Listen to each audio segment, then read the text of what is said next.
In this episode of Critiquing Comics, Mulele and I discuss the latest comics from one of our favorites, David Dye.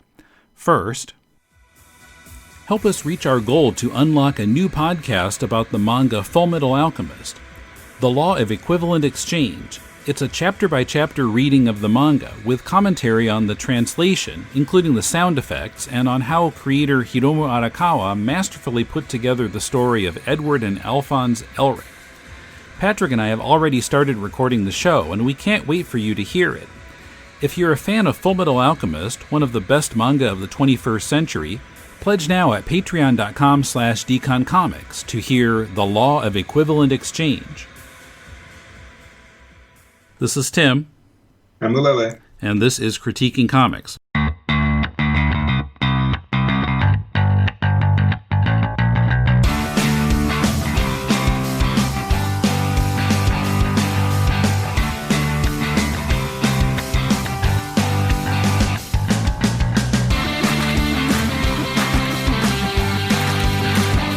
Welcome to Critiquing Comics. This is Tim with Mulele on Skype in Tokyo. How are you doing? I'm doing okay. How about you?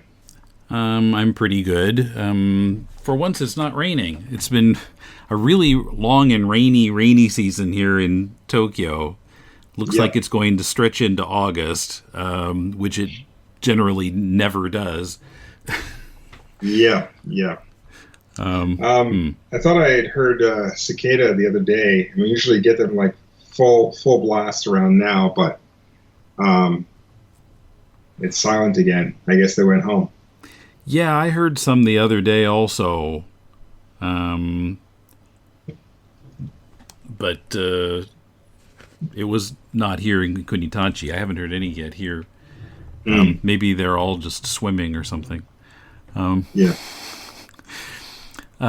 So our friend David Dye, who we've talked about a couple times on the show and had him on the show, one of the rare Critiquing Comics guests, he sent us some more comics. So we're going to talk about those. And I'd like to start with Bushfire. So this is the one of the three that he also wrote as well as drew. And I think he might have some experience with volunteer firefighting. I kind of feel like I remember him saying that when we talked to him, which is what this story is about. It's some volunteer firefighters trying to put out a bushfire, save individual houses, and problems with their trucks and running out of water and. But I found it really compelling. I rarely say this on Critiquing Comics, but I loved this. It's exciting and it's also educational, and it not only shows how the firefighting works, but it also makes it personal for the one fireman, Brian, and maybe I don't want to spoil it, but the personal consequences that the fire has for him. And the art is great. It's good storytelling, and it's colorful also. Lots of red fire trucks. I could hardly even find any typos, except at the end somehow the end became then. I don't know what happened to the other E, but that's a total nitpick. This was a great story for me. What did you think? I thought then was maybe kind of an Australian slang term for the end. Could be. It might be something I'm missing. I don't know. I don't know. It's not a mistake. I just don't get it. Yeah. I liked it, not quite as much as you did, but I also liked it. I thought it was quite good. And yeah, it does seem to come from a very rich understanding of the situation. Mm-hmm. However, without spoiling the ending, how can I say this? The twist that comes at the end felt a little bit abrupt to me. I would have liked it to have had a little bit more of a build-up, because it's a twist with lots of consequence but no tension. And I would have liked to have had like to understood a kind of a lead up to that. And so, to be honest, this story is actually a little shorter than it could be. I think if you were to add another four pages or so, it would still be a very, very tight story. This is an 8-page story that we're talking about. So even at 12 pages, it'd still be very short, but it would breathe just a little more and offer up a little of that tension. Specifically, what is happening elsewhere in the story would have been good to have seen. Maybe like cut to there in the middle of the story. Yeah. Sorry, we're trying to tiptoe around that spoiler, but it is worth not being spoiled. So we'll leave it there. But I agree. The colors were good. The pacing was fairly good. The storytelling was very competent, and it has heart. I think is the main thing. Yeah. So that one was very good. Yeah, I can see what you're saying about not quite enough build up to the end. I mean, it's kind of set up by the beginning, but even though it's such a short story, by the time I got to the end, I'd kind of forgotten about the beginning because I was just kind of so into the firefighting. Yeah, no, it is quite good. And also, I do want to point out one last thing. The dialogue here is much more naturalistic than some of the other stories that we're going to review today. Yeah. A little bit of spoiler for the rest of the podcast, but this one, the dialogue seemed to flow, especially in the first couple of pages. It really worked. Or I should say the first page. It worked really, really well as part of the setup. Yeah, it's really conversational. It's not kind of highfalutin at all. It sounds like normal people talking. Yeah, I quite liked it.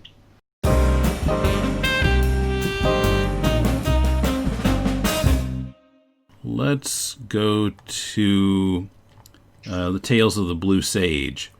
Tales of the Blue Sage. So this and the third story we'll talk about were both written by Roger Stitson and drawn by Dave Dye. Tales of the Blue Sage it was something that they published elsewhere in installments, like 5 chapters or something. It's kind of a steampunk Western story. There's a Lone Ranger type guy called Johnson, although it's never quite clear if that's really his name, who's in a battle with some stagecoach robbers, and then along comes this eccentric guy in an airship, comes down and asks him and his horse to get on, and there's a female reporter from the stagecoach who jumps aboard too. And it kind of goes from there. But, I mean, I thought the setup was really interesting. I mean, I like this kind of story. I felt like the story kind of meandered, though. I didn't really feel like it paid off, and I wasn't even... There were some points of it that I wasn't even quite sure I understood. So, I don't know, the ending was kind of disappointing to me. So, yeah, I mean, it was pretty good. But, like, for example, there's a guy, one of the stagecoach robbers who follows the airship and finds them later, and for some reason is set on shooting Johnson. I didn't completely understand why. And the professor, the eccentric guy from the airship, does something where the guy has a little cloud over his head that strikes him with lightning and drops purple rain on him. No Prince reference that I could find, but it was indeed purple rain. There was a purple puddle around him. And Professor said the guy was comatose, and I don't know, I won't go into the whole thing, but I didn't quite understand what the professor's point there was. What was he trying to do other than just kind of embarrass the guy? I don't know. The whole thing was a little weird to me. And then the end, when the guy realizes it, I didn't quite understand why he would scream like that, just to realize who he is. I don't know. It didn't make sense to me. I have to say, I have to admit that this story, I read 30 pages and I was done. The setup isn't really set up, so it doesn't make a lot of sense.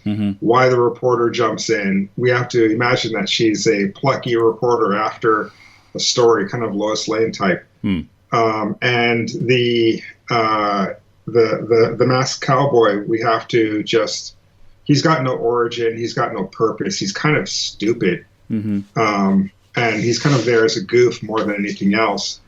And why he calls his horse ugly, I don't know.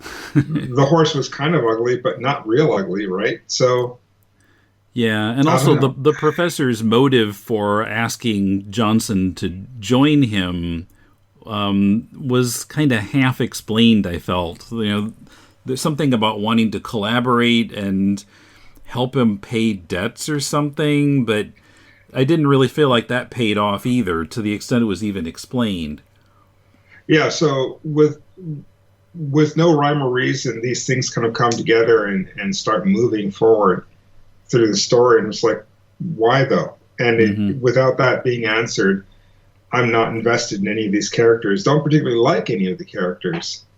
The art is competent, but the writing seems to be missing some key elements here to really make the story flow. Even if it's some sort of non sequitur play, for lack of a better word, there has to be something that you can latch onto here. And for me, the trope of a wacky scientist or a scientist / curmudgeon with a plucky reporter and a Lone Ranger type just wasn't enough to do it for me. So after 30 pages, and to be honest, I was nodding heavily through those 30 pages. I just couldn't. I had to put it down. It took me an hour to get through the 30 pages. Wow. Because I was nodding so hard. So yeah, this one was not for me. In fact, I did stop this one in the middle, read the other two stories, and then come back to this, and then gave up. So, it was pretty rough for me. It is beautifully illustrated. The colors are actually kind of nice. They do get a little wonky a little bit in the beginning with some of the harsher colors, but towards the end of the comic, they settle down and they begin to look really good. So the coloring is really nice compared to some of Dave's earlier books that we've reviewed. The coloring has taken quite a step up, I think. But yeah, the artwork side, I've got no problems. It was fine. It was lovely. But the story side, not that it's a bad story, it's just missing some key elements. And that's the thing that kills it for me. Yeah, I didn't have nearly as much trouble reading the whole thing, but because I was into the concept, it just didn't pay off. I was like, is that all? What was the concept?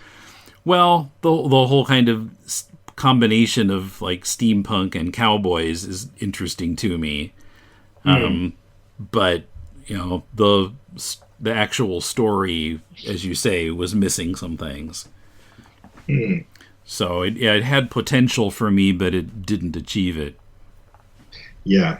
I did not like this one.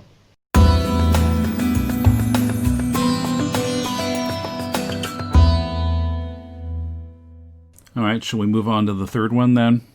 Yes. This is called Cut Down, a Moral Fable, also written by Roger Stitson and drawn by Dave Dye. I like this one better than Blue Sage. It's kind of a Twilight Zone type of story, and also feels a little bit noir, kind of that feel to it a little bit. But mainly it's kind of a Twilight Zone, and the story holds together much better than the other one. And as the title says, it is a moral fable. This guy is a terrible guy and really does get taught a lesson very dramatically. The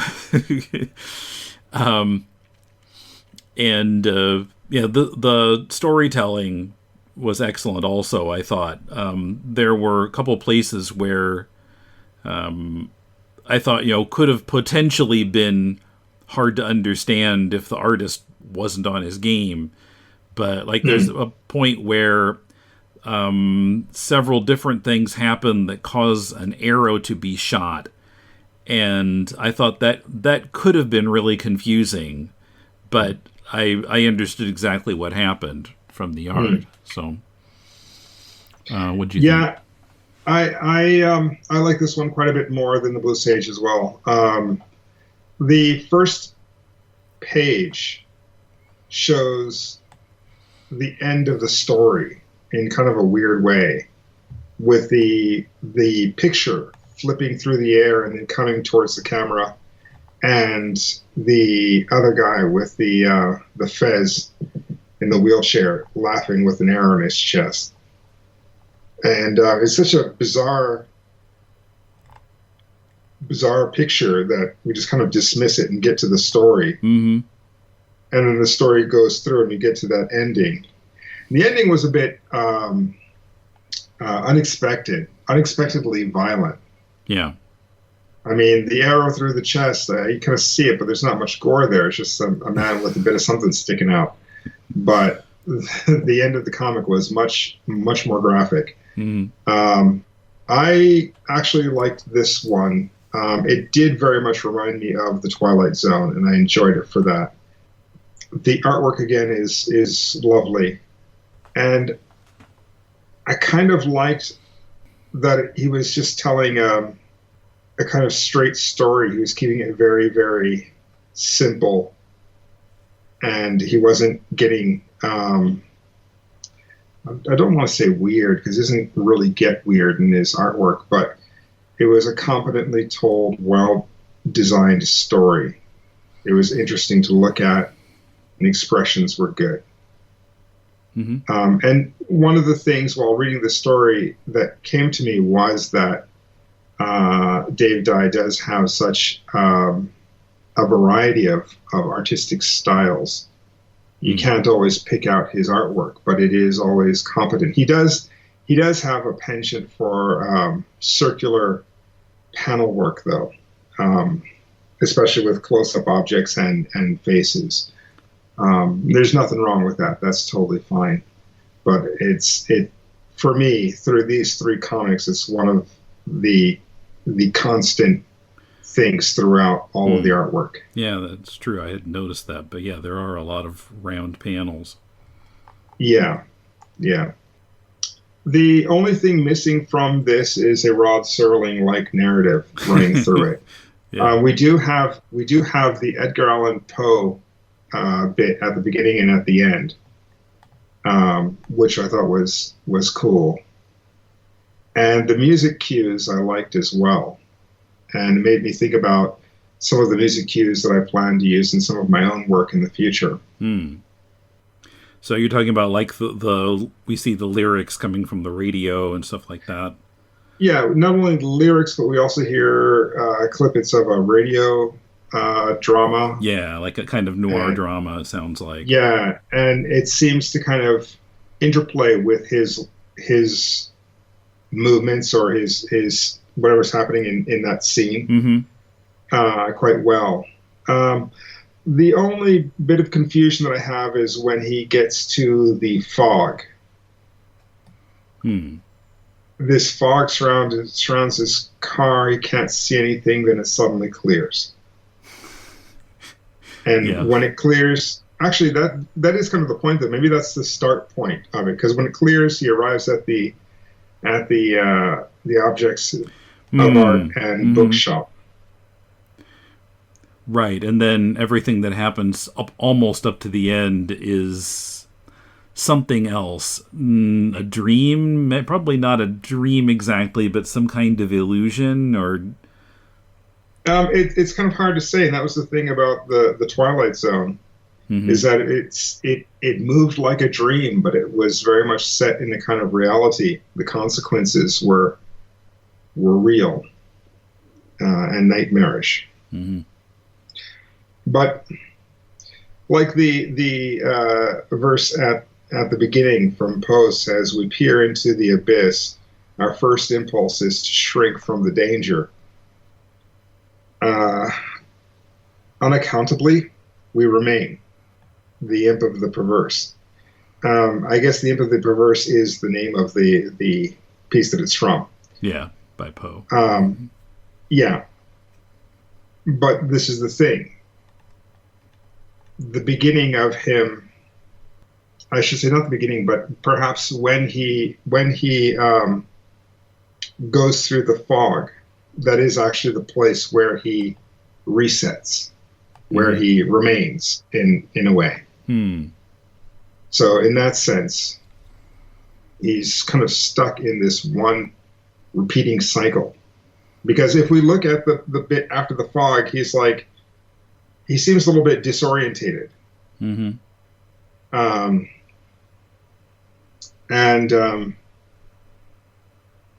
He doesn't even seem to be looking for the bookshop, but he says, where am I?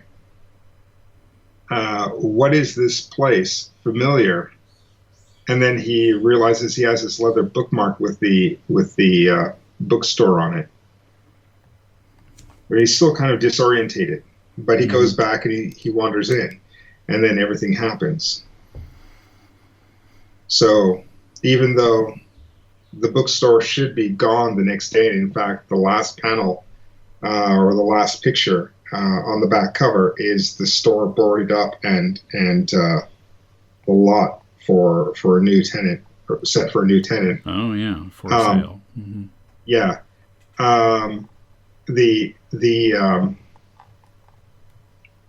The end of the book, he does wind up at that bookstore again. So whatever happened, for the rest of us, time moved on. But for him, he is stuck in that one spot, repeating that same incident. Yeah, that may be it.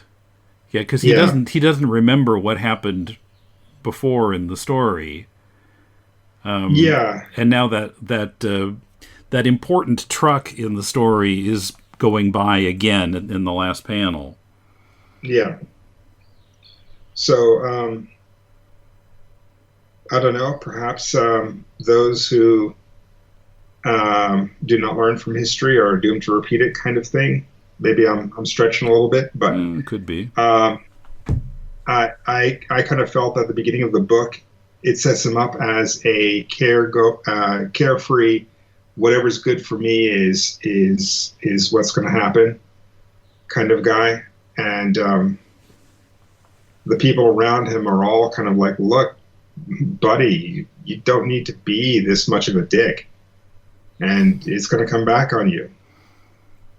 So, I mean, like his side piece said that. His customer who wanted her stuff back said that. And I think that's what it is. He's just reaping what he sowed. Sure. I looked at Dave's website and I could only find the Cut Down was there, but I don't know about the other two. So I sent him an email and I'll try to get information about where people can look at those and put them in the show notes. I do want to say Cut Down for me is the most interesting story because it is not taken from real life. It is clearly constructed, and the construction is kind of interesting for me. So story-wise, this is the best. The other one, Blue Sage. No. Or the Bushfire. Bushfire, thank you. Bushfire had the most heart, and Blue Sage was a little bit too non sequitur-ish for me. Yeah. Okay. Bushfire is not yet available. It'll appear in Dave's next issue of Amazing Tales. Tales of the Blue Sage is available at ownaindie.com. That's OWNAINDI.com. Cut Down and other works by Dave can be purchased through davedye.weebly.com. Links are in the show notes. Well, I didn't have anything else in particular to talk about, but we always used to say, Mulele, how's your career going on this show? And we haven't done that in months and months and months. So, how's your career going, Mulele? Oh, it's a dog on fire. But anyway, since all the Black Lives Matter protests have started, I've kind of stopped posting online anything about comics, none of my artwork. I post one of two things. Either here's an update for the other podcast I'm doing, or I'm posting political stuff, usually for the left, at least anti-Trump, anti-fascist stuff. And stuff about protests, and really, it's not that I've stopped drawing; it's that I've stopped broadcasting myself so much. It's one of those things where, when something is so big in the room, and I know a lot of artists have felt this. I've seen it on Twitter quite a bit. People just kind of like, well, I understand that we're in the middle of a pandemic, and we are dealing with a fascist who's coming into power and is setting up to discount the next election in the United States for president if he loses. Yeah. Some scary shit. So, by the way, look at my artwork. I just can't. So I post to my Patreon. If you're really curious what I'm doing, I post there weekly, at least once a week. Is that publicly available, or do they have to be patrons to see it? They can check out, I think, the first one or two posts for free, and after that, if they want to keep up, they've got to throw in $2. Mm-hmm. $2 is the minimum. Yeah, if you've absolutely got to give me more money, then that's okay too. But if you must, if you must, and you could give Deconstructing Comics Patreon some too. If you must, yeah. I mean, that's the thing. We don't want to start any fires, with the money in your pocket. So yeah, get that filthy stuff out of your pocket. Give it to us. We'll take good care of it. but as things are going now, I mean, artistically, I'm a little bit more satisfied. I'm drawing more. I'm creating a lot of stuff. I'm still working on Pareidolia currently. Now, is that your original, or is that a work for hire? Or that's my original. Okay. The work for hire, not quite a work for hire. He cut me in as a partner, so okay. It's a collaboration called For the Kids. Issue 1 is complete, cover and everything. It's now in the hands of the writer who's shopping it around, looking for a publisher. If no publisher takes it, then he will publish it himself. Interesting thing, though, that the project was written before the protests, and it does have that kind of, we're on the edge of a cliff here, how are we going to handle this kind of approach to the story. But given the protests, we now realize that we have jumped clean off the cliff, and we're in free fall. And so in that situation, that new situation, how does this affect the story? Because a lot of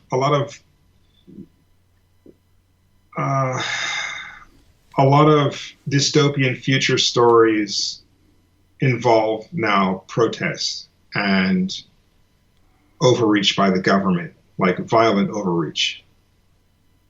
But that's exactly where we are now. So we're now looking for the next new. The past few years has been hard for fiction to outdo reality. Veep went off. Yeah. Because, it just didn't seem as realistic as the real thing anymore. Mm-hmm. Mm-hmm.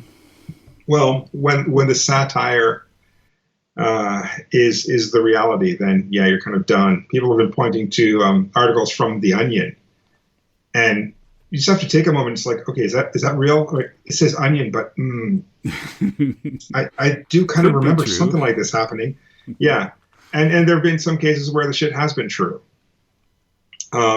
But there was this, not The Onion, but this other satirical newspaper kind of place that wrote a story about this guy who's a cop, came home to a surprise party from his fellow cops, and he whipped out his gun and shot 7 of them, killing 2 or 3. Which freaked out all the other cops in the room. So they all pulled out their guns and returned fire, which killed a few more people. The idea was satire, but that cops freak out and shoot anything that moves, that they're trigger happy. Mm-hmm. But in fact, there was a story of a guy who said, next protester comes to my house, I'm shooting him. Turned out was his buddy who had come to pick him up for work. Shot the man dead. It's good. It's like, not the next protester, the next person who comes to your house, you're just going to blow them away. Okay. We're at that point where fiction is more real than real life. Nothing new for me to report, I guess, other than I've been on a run here recording Deconstructing Comics episodes.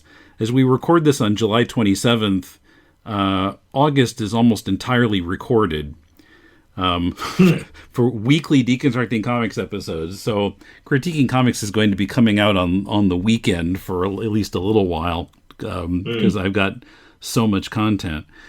Look forward to all that. Nice. I haven't quite decided the date for this episode, but I talked to Chad in Amsterdam for one episode. And that was a really good talk. He seems to be a good guy. Oh no, I always knew he's a good guy from our correspondence and his comics. And we're going to be getting more of his comics pretty soon too. So nice. I am looking forward to that. Yeah, not quite ready yet, but when it is, he'll send it to us. Yeah, actually, it was one of the things that I kind of wanted to get back into was doing some sort of maybe 3 or 4